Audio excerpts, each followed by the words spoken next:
सभी लोगों का केंद्रीय चयन पर्षद सिपाही भर्ती की तरफ से इस संक्षिप्त प्रेस वार्ता में सभी लोगों का स्वागत है।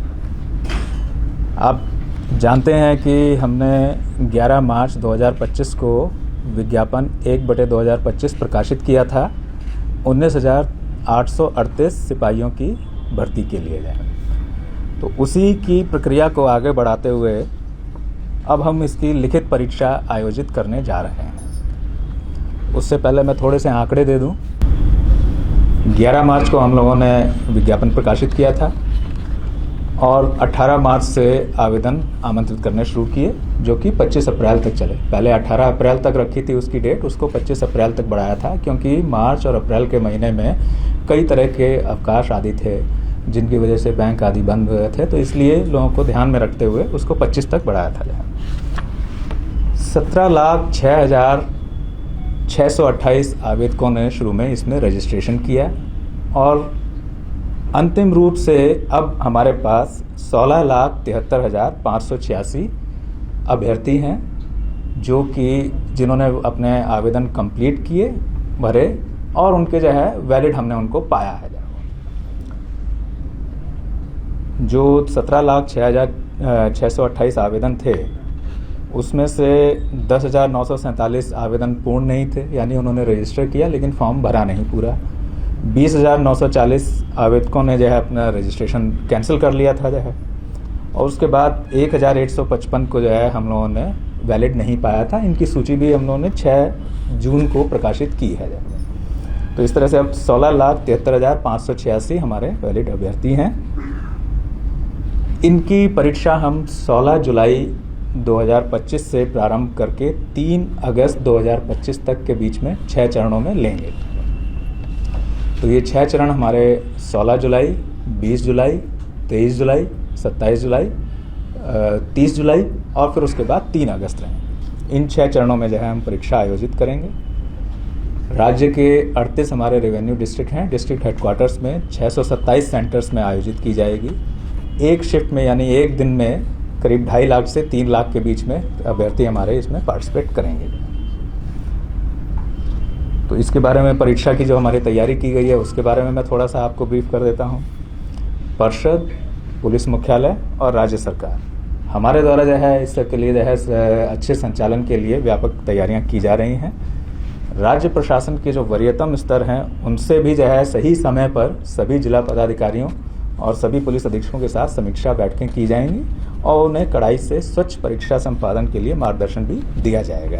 ये सही समय आने पर अभी हमारे पास समय है। परीक्षा के सुचारू और कदाचार मुक्त संचालन के लिए राज्य सरकार ने जिला पदाधिकारी को एग्जाम कोऑर्डिनेटर और जिला पुलिस अधीक्षक को एग्जाम को कोऑर्डिनेटर इनको भी नामित किया हुआ है। केंद्रीय चयन पर्षद सिपाही भर्ती की जितनी भी परीक्षाएं हैं उनके लिए डिस्ट्रिक्ट मजिस्ट्रेट्स और सुपरिटेंडेंट ऑफ पुलिस ये हमारे कोऑर्डिनेटर्स और को कोऑर्डिनेटर रहते हैं। राज्य के हमारे जितने भी साइबर थाना है और आर्थिक अपराध इकाई के स्तर से सोशल मीडिया आदि पर परीक्षा से संबंधित निगरानी की जा रही है और संदिग्ध बातों अथवा व्यक्तियों पर भी नजर रखी जा रही है और इसे आने वाले समय में हम इसे और सघन करते जाएंगे जैसे जैसे समय नज़दीक आता रहेगा। स्थानीय पुलिस के द्वारा है परीक्षा और परीक्षा से पूर्व हॉस्टल, लॉज, कोचिंग सेंटर्स और इसी प्रकार के अन्य संस्थान जहां अभ्यर्थियों और छात्रों आदि का जमावड़ा हो सकता है वहां पर निगरानी और आसूचना संकलन वहां पर किए जाते हैं। इन सब के इंस्ट्रक्शंस हो चुके हैं और ये कार्रवाई प्रारंभ भी हो गई है, आगे और सघनता से की जाती है। परीक्षा केंद्र पर अगर हम जो है व्यवस्थाओं की बात करें तो स्वच्छतापूर्ण और कदाचार मुक्त रूप में जो है इसको हम संपन्न कर सकें, इसलिए प्रत्येक कक्ष जो है एग्जामिनेशन हॉल के प्रत्येक कक्ष और अन्य महत्वपूर्ण स्थानों पर सीसीटीवी की से निगरानी की जाएगी और उसकी लाइव फीड पर्षद मुख्यालय के नियंत्रण कक्ष में रहेगी, जहां से उसको हम मॉनिटर भी कर सकते हैं और उसके आधार पर आगे जो है इंस्ट्रक्शंस भी पास ऑन कर सकते हैं। हर एक कक्ष में जैमर भी जो है लगाए जाएंगे और जो कि 5G और वाईफाई यानी मोबाइल नेटवर्क को जो है वो जैम करने की क्षमता रखते हैं। इसके साथ ही केंद्राधीक्षकों से जो हमारे सेंटर सुपरिटेंडेंट्स रहेंगे उनसे सीधे संवाद के लिए हॉटलाइन की भी व्यवस्था हम करेंगे। क्योंकि जैमर रहेंगे तो इसलिए किसी और अन्य माध्यम से उनसे संवाद स्थापित नहीं किया जा सकता है, तो इसलिए उनसे सीधे संवाद करने के लिए हम व्यवस्था करेंगे। अभ्यर्थियों से संबंधित कुछ सूचनाएं हैं जो आपके माध्यम से सभी हमारे जो कैंडिडेट्स हैं उनको अवगत करना चाहेंगे। अभ्यर्थियों को उनके गृह जिला में प्रवेशिका केंद्र आवंटित नहीं किया गया। किसी भी कैंडिडेट को होम डिस्ट्रिक्ट एलोकेटेड नहीं है। जिला, तिथि और केंद्र आवंटन का कार्य जो है ये हमने रैंडमाइजेशन तरीके से किया है, जिससे कि एक तरह से जो है कहें कि रैंडम वे में जो है उनको किस डेट और किस जिले में जाना हो सकता है वो पता चलेगा जो है उसमें। 20 जून से हमारे सभी कैंडिडेट्स हमारी वेबसाइट पर जाकर के परीक्षा तिथि और जिला की सूचना देख सकते हैं। 20 जून से उनको कि किस तिथि को और किस जिले में उनका सेंटर पड़ेगा उसको जो है ज्ञान करते हैं। लेकिन एडमिट कार्ड जो है वो परीक्षा की तिथि से 7 दिन पहले ही डाउनलोड कर सकेंगे और उस एडमिट कार्ड में ही एग्जैक्ट एक्चुअल सेंटर कौन सा है उसकी सूचना रहेगी।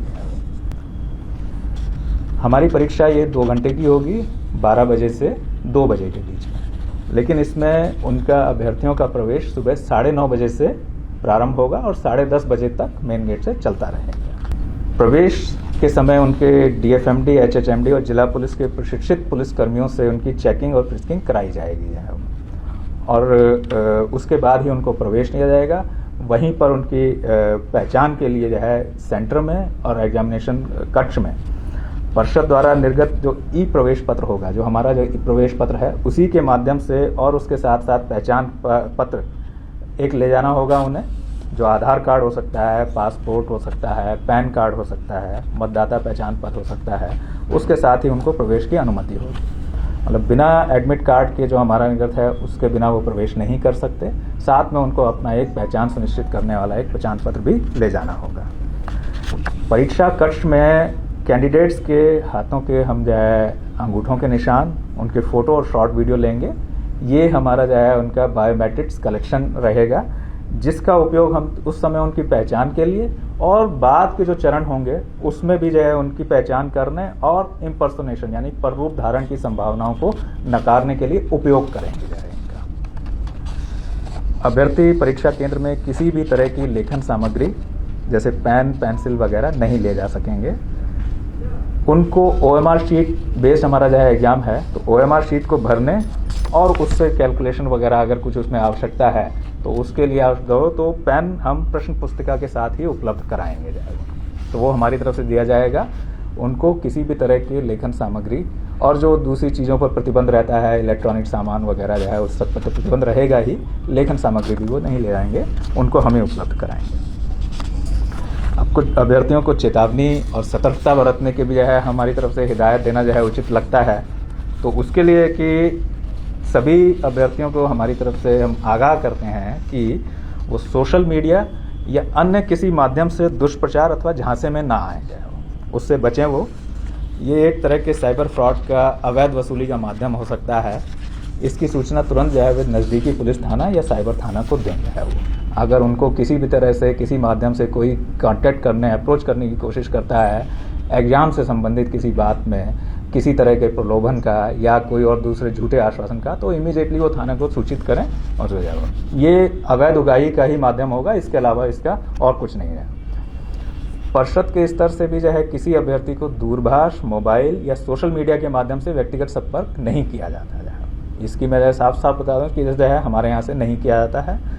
परिषद और अभ्यर्थियों के बीच में जो संवाद है उसका माध्यम हमारी जो है वेबसाइट है, उस पर जो सूचनाएं हम प्रकाशित करते हैं, या अभ्यर्थियों के आवेदन में जो रजिस्टर्ड ईमेल या मोबाइल नंबर हैं उन पर जो प्री रिकॉर्डेड ग्रुप मैसेजेस हैं उनके माध्यम से हम उनको जो है करते हैं, और कोई दूसरा माध्यम हमारे यहाँ से नहीं है। जो है अगर इसके अतिरिक्त किसी अन्य स्वरूप में कोई उनसे संपर्क करता है या प्रयास करता है तो इसकी सूचना थाने को दें जाए।